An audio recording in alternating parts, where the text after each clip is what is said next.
Alright. Good afternoon, all you viewers. This is Tuskegee 87, aka Joe Daddy, inviting you and welcoming you to the Tuskegee experience. Today,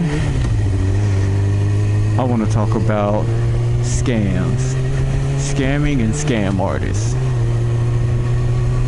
and potential ways to spot them and avoid them,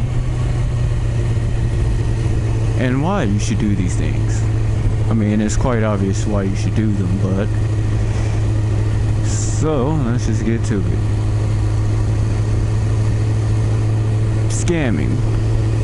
The reason why I bring this up is because when I was looking for this bike and, looking to do a few other things and looking for someone to provide these services to me, you always generally tend to go check online and go look at this or that or the other. Go someplace to actually get this service or find out information about it, rather. I kind of rambling, forgive me. But let's use Craigslist for an example. A lot of people utilize Craigslist to purchase goods and services such as vehicles, strollers, or whatever it is that they are looking for, that they want to utilize Craigslist as a channel to do that with. Craigslist is a huge one because a lot of things can happen to an individual if they're not careful.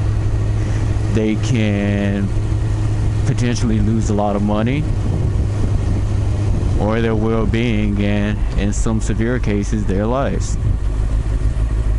But we're not going to focus on that particular aspect. We're going to focus on scamming at this current time and how to spot them.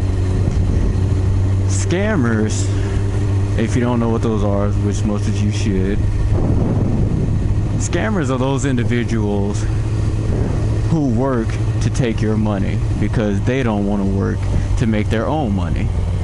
So they come up with all these different scams to find a way to take your money. And generally, if they're successful, the payouts can sometimes be great. So for you as the viewer, and as someone who may be potentially thinking about buying some things, here are some things to look at when you are, let's say for instance, purchasing on Craigslist. One thing to look for is grammar. Now, a lot of people aren't good at spelling, but I'm not talking about that kind of grammar. I'm talking about their syntax. I'm talking about the words that they use, how they use it, the flow of the words.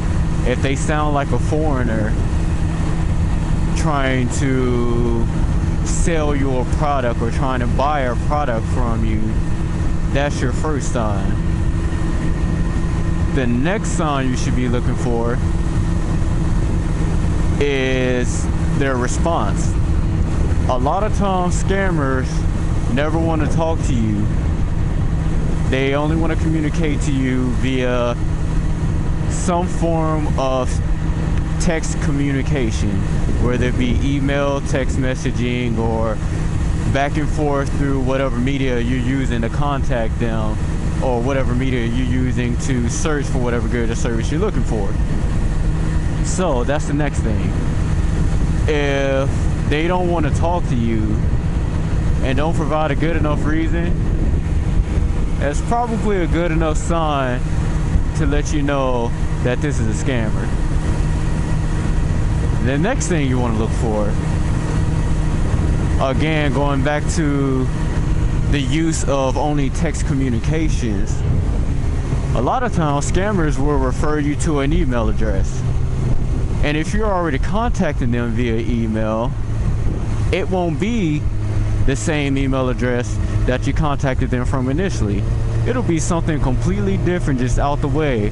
And they're like, yeah, contact me here, if you want to know more information about this good or service. That right there should be a dead giveaway. if they ever do that to you without good reason or without you talking to them first, then yeah, you need to just discontinue communications. So that's one of the biggest signs. Another huge sign is if they come to you with this sad story. Let's say you're buying a motorcycle on Craigslist, for example, and you contact them and they get back to you and they're like, yeah, you know, oh, I forgot to mention too, if whatever product, good, or service is significantly less expensive than what the average is, that is a huge one. So anyway, going back,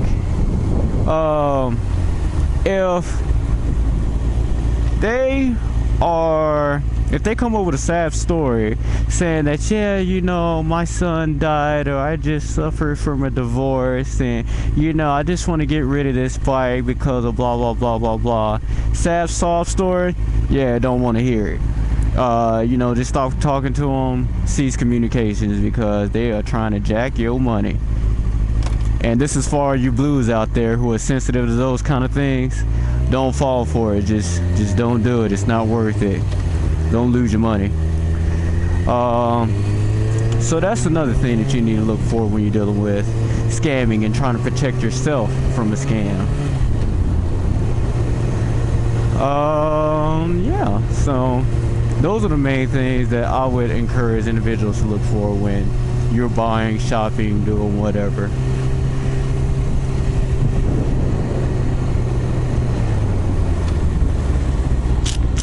And yeah, I just had a brain fart. I cannot think of what it was I was going to say. But anyway, yeah. So again, just tell me some things that you all want to know of in regards to scamming. What are some other signs you should look for? How you should combat scamming, or scammers rather. Another big note is if you encounter a scammer, don't call them out. I mean, it's just not good for business. The reason why I say that is they already have your contact information, and if they have other skill sets, they can take that contact information, find out who you are, where you live, what you do for a living. They can find out just about anything they want from you. Granted, they have the means and resources to do so.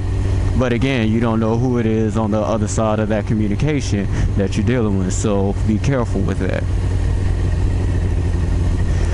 But otherwise, you know, just look for these signs. And like the old adage says, if it's too good to be true, it probably is, because a lot of things in life don't come for free, and a lot of things in life, you know, don't come cheap easy, unless it's AIDS or herpes or taxes. Then, you know, that always is around. So anyway, that's my spiel on that. And I've kind of made it my practice, if you will, not necessarily practice, but I've kind of made it my goal, my mission to catch scammers, especially on Craigslist.